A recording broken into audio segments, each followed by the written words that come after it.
Today I'm going to be answering questions you've always wanted to ask disabled people or questions you've always been afraid to ask. So these are some taboo sort of topics or just some things that a lot of people aren't sure about, they don't know if it's okay to ask about, so we'll be covering that. The first question is, do you prefer the term person with a disability or disabled person? So for me, it doesn't make too much of a difference. However, if you think about it, person with a disability puts the person first, and it also makes it clear that the disability isn't like a whole big thing, whereas disabled person sort of sounds like that's all that they are, like they're classified by being disabled, whereas person with a disability is they're a person in their own right with a disability. So I feel like I explained that quite quickly, but that's all there is to it. I wouldn't be offended either way, I wouldn't take it the wrong way. However, most people do have that preference just because of the reasons I listed. The next question is, do you ever judge able-bodied people for using services for disabled people or facilities? So this could be a disabled toilet or using a disabled parking badge. And the answer is absolutely not. And there's a couple of reasons for this. One is that I'm well aware that invisible illnesses and disabilities exist. Someone who may look perfectly healthy could be going into a disabled toilet because they have an ileostomy bag or they have to catheterise. There's so many things that could mean that a person would need those facilities, and then the same with a disabled parking badge. You just don't know anyone's story from looking at them. Another reason for this is that my disability, I mean even now in my room, is invisible. When I'm out in my wheelchair it's, you know, more visible, but before I got to the point that I'm at now, I was in the position where I also had invisible illnesses and was using these facilities, and so I've got a personal experience with that. But even without those experiences, I'm very aware that invisible illnesses exist. The world seems to be slowly coming to terms with this and realising this. It's sad that it's taken so long. Like, it's only been in the past couple of years that we've got these signs on disabled toilets which say not every disability is visible and things like that. So I feel like that sort of stigma is getting better, but I do understand the judgment and things like that that people face. So if that's the position you're in, where sometimes you come out of disabled toilets and you feel awkward about it, just know that it's getting better and people are becoming more aware that invisible disabilities and illnesses do exist. The next question is, do I need to bend down to talk to someone in a wheelchair? And I completely understand why a lot of people ask me this one. And I would say generally no, it's not really necessary to do that. You can take a step back and that can make eye contact easier and more comfortable for you, but generally leaning down isn't really necessary. As long as you can make eye contact with the person, then you know that's good enough. I know that some people can actually feel like they're being spoken to like a child when someone comes down to their level, which is a really interesting idea because we come down to children's level out of respect. However, disabled people don't want to be treated like children. But I would say if you have leant down to someone in the past, then I'm sure they would have seen it as a sign of respect and they wouldn't have minded.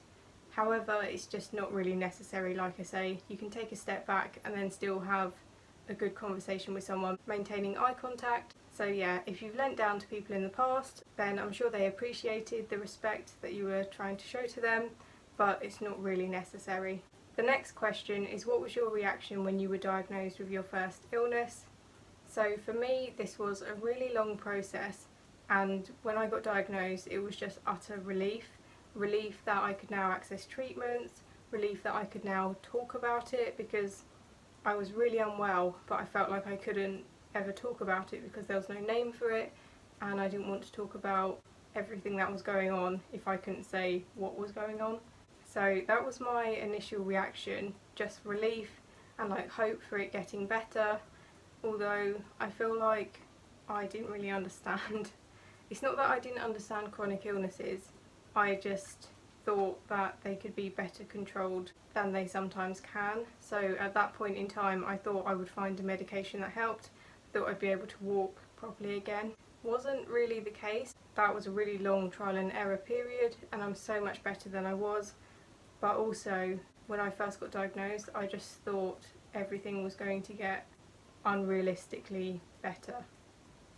So yeah, relief, hope, even if it was a little bit misguided. And again, that could be different depending on the situation. I was ill for a very long time beforehand.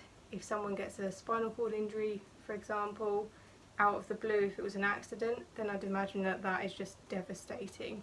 And a common question I got asked is, can I use a disabled toilet if there's no one around, or for a number 2? So this sounds quite funny, but actually it's quite a serious answer to this one.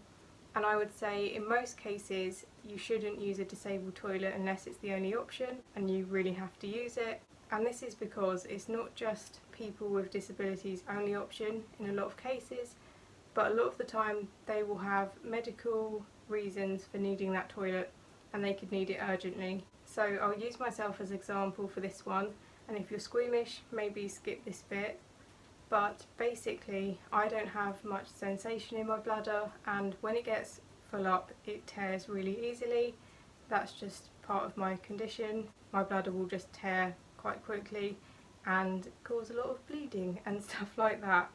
So with the lack of sensation, a lot of the time for me, I don't have any warning that it's going to happen. I will just suddenly find myself in pain, and then I know that I need to get to a toilet as quickly as possible. And then if there was someone that didn't have a disability in the toilet and I had to wait, then it could physically harm me, because all the time I'm waiting, like, the lining of my bladder is literally tearing.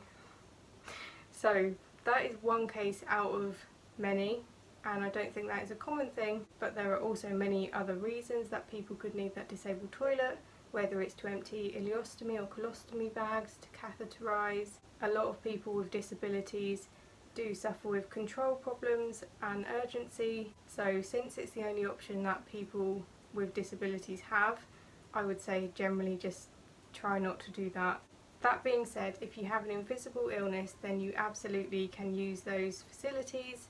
Like I said, judgment with this is getting a lot better, although I would say just ignore it anyway. If you know that you have a right to use that toilet, and if you know that you have a need for it, then you absolutely can use it. The next question is, what are your political views as a person with a disability? As in, what party do you support, or do you just stay out of it? So this would depend on the person, but I definitely don't stay out of it. I use my right to vote, and I'm really happy that I'm able to do that. I don't take it for granted. However, whether my disability comes into this is a difficult one. When I first saw this question, I was like, yeah, absolutely, my disability comes into it.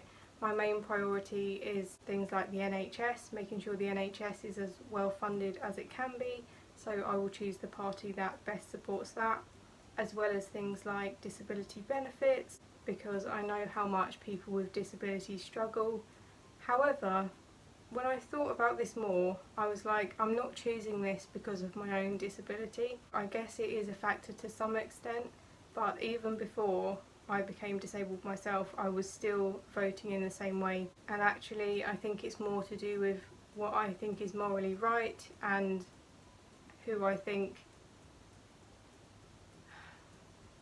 Politics is never a good one to get into, so I know that this may divide my viewers or whatever, but for me it does come down to morals as much as politics, because people are dying in this country. Like, when people get their disability benefits cut, there's so many people that have died, and so regardless of whether I have a disability myself, I will always be voting the way that I am, which is whichever party best supports our National Health Service and also which supports the more vulnerable groups. It's not even just about disabilities, just the parties that best support the most vulnerable groups, because if we're not looking after our most vulnerable people in society, then we're not really looking after people in society at all. Another question I got was, how do you feel when you hear things like seize the day, you can do anything you put your mind to, and the sky's the limit, given that your own options are limited and restricted? So actually I do find these sort of quotes really difficult to hear sometimes, because of course it doesn't always apply to us. even if I really put my mind to it, there are a lot of things that I still can't do, being a wheelchair user or having the disabilities and conditions that I have. They impact me in several ways, and actually it has ruled out a lot of things that I can do in my life.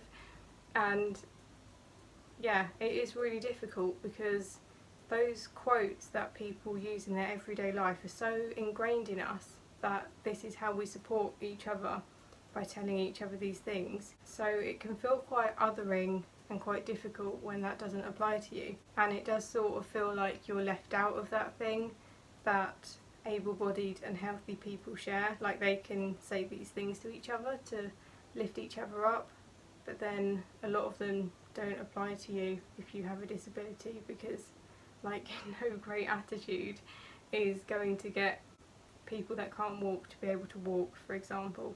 That being said, if it's backed up with practical advice and if it's given by someone like a best friend or someone that you can tell really means what they're saying, then I do still find those things really comforting and really helpful.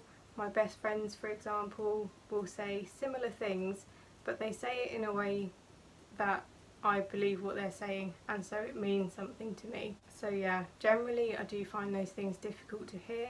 However, if they're being said by someone who really means it, then I do find that really motivating and comforting and gives me the drive to do whatever I want to do.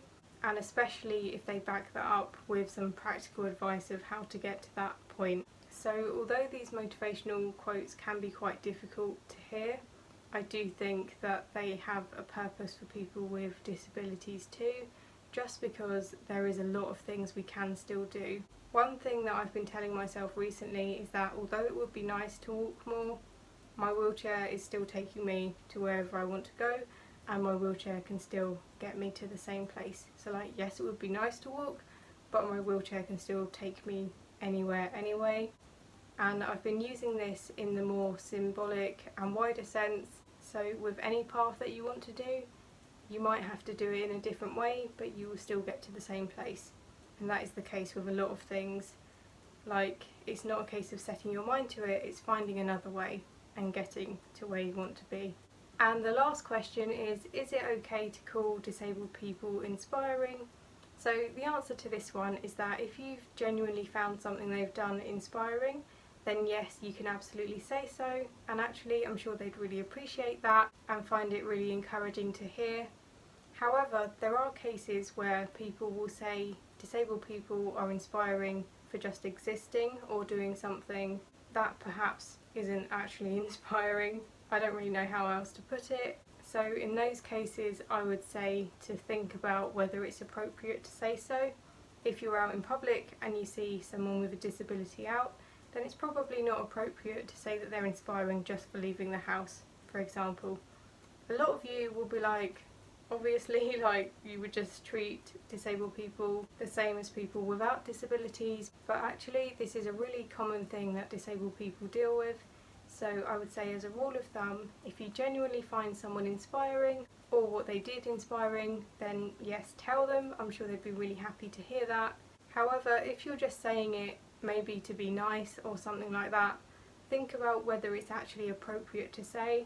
There's a quote I like, which is that a pedestal is as much of a prison as any confined space, and sometimes it can feel like that with things like this. So just think about whether it's appropriate. But if you really mean it, then chances are it is appropriate and it would be really nice for that person to hear. So thank you for your questions if you sent me one. I hope this helped. Remember that this is only my point of view and I can't speak for everyone, but I hope it gave a bit of insight. So thank you so much for watching. Bye!